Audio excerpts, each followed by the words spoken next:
Olha só, hoje a gente vai mergulhar num conceito que, sinceramente, vira o nosso mundo de cabeça pra baixo. É uma força que desafia toda a nossa lógica, sabe? Mas que tá bem no coração da fé, a graça. E pra gente começar a entender o que é a graça, a nossa história começa com um cara chamado John Newton. Ele nasceu lá em 1725 e a profissão dele, nossa, era uma das coisas mais brutais e desumanas que dá pra imaginar. Pensa só na cena. Ele tá no meio de uma tempestade terrível, o navio quase partindo ao meio, e ali, Newton, que até conhecia a religião de ouvir falar, mas não vivia a fé de verdade, ele ficou cara a cara com algo que mudou absolutamente tudo. Foi um encontro profundo com a graça. E essa experiência, gente, ela transformou a vida dele por completo. Foi aí que ele largou tudo e acabou compondo uma das canções mais famosas do mundo todo, a Amazing Grace, que a gente conhece como Maravilhosa Graça. Mas é aqui que a história fica ainda mais poderosa e até comovente. A letra da música era a história dele, a redenção dele. Só que a melodia vinha de um lamento que ele ouvia lá no porão do navio. Eram os cantos das mesmas pessoas que ele tinha escravizado. É de arrepiar, né? Isso joga na nossa cara uma pergunta muito difícil, né? Como é que um homem desses pôde ser salvo? Isso força a gente a pensar numa lógica que não é a nossa do dia a dia. E essa pergunta leva a gente direto pro centro da mensagem de hoje. O paradoxo da graça. É um reino com valores, nossa, completamente diferentes dos que a gente está acostumado. É que funciona assim. De um lado, a gente tem o nosso mundo, o mundo da meritocracia. Você trabalha duro, você se esforça, você ganha o prêmio. Justo, né? É o que você merece. Só que o evangelho apresenta um sistema que é o oposto disso, onde o prêmio não é uma conquista, é um presente. E aí vem o ponto que mais mexe com a gente. Se a gente recebesse só o que a gente merece, de verdade, o que a gente teria?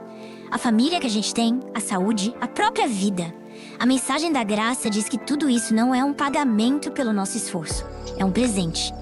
Essa briga, sabe, entre a lei do eu mereço e o amor da graça fica super clara numa história bem famosa do Evangelho. Foi um verdadeiro teste para Jesus. Imagina a cena. Os líderes religiosos chegam e jogam na frente de Jesus uma mulher que foi pega em adultério. Eles usam a lei, de propósito, para tentar encurralar ele. Só que a resposta de Jesus é simplesmente genial. Ele não fica discutindo a lei, ele vai além, com a graça. E vira o espelho na direção de quem estava acusando. Quem nunca errou que atire a primeira pedra. E o resultado, diante da própria consciência, um por um, do mais velho até o mais novo, todo mundo foi embora. No final, não sobrou ninguém para acusar. E é aí que Jesus oferece perdão em vez de condenação. Ele mostra que a graça não é passar a mão na cabeça, fingir que o erro não aconteceu. Não, é oferecer um novo caminho para longe daquele erro. Tá, então, como é que essa graça tão poderosa funciona na prática? Como é que ela transforma a gente? Vamos dar uma olhada em 4 poderes que ela tem na nossa vida. É que a graça é muito mais do que só perdão, sabe? Ela tem o poder de virar a nossa vida do avesso de um jeito bom. Vamos ver direitinho como isso acontece. Primeiro, a graça nos torna mais parecidos com Jesus. Afinal, ser cristão é ser um pequeno Cristo. E para isso acontecer, o nosso ego precisa sair da frente, sabe? Para dar lugar à capacidade de oferecer para os outros o mesmo amor que a gente recebeu sem merecer. Segundo, isso é muito interessante, ela bagunça o nosso mundinho de regras. A gente adora ter tudo certinho, né? Fez isso, merece aquilo. Mas a graça chega e mostra que, às vezes, a misericórdia é mais importante que o julgamento. Terceiro ponto, a graça desmonta aquela imagem que a gente tem de um juiz bravo, pronto pra punir. No lugar disso, ela revela um Deus que é puro amor, perdão e que tá sempre oferecendo um novo começo. E por último, a graça age como um espelho.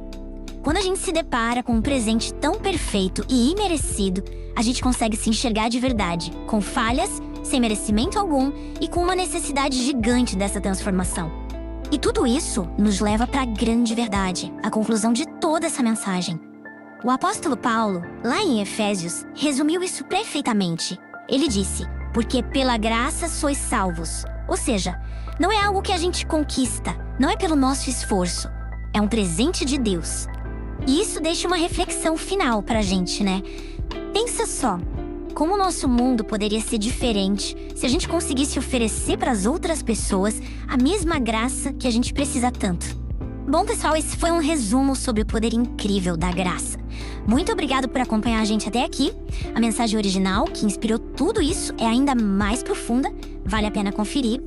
Se essa mensagem tocou de alguma forma, ajude a gente a espalhar ela por aí. Deixa o seu like, compartilha e, claro, se inscreve aqui no canal Resumo Cristão para receber mais conteúdos como este. Ah, e o link para a mensagem completa tá aqui na descrição, tá bom?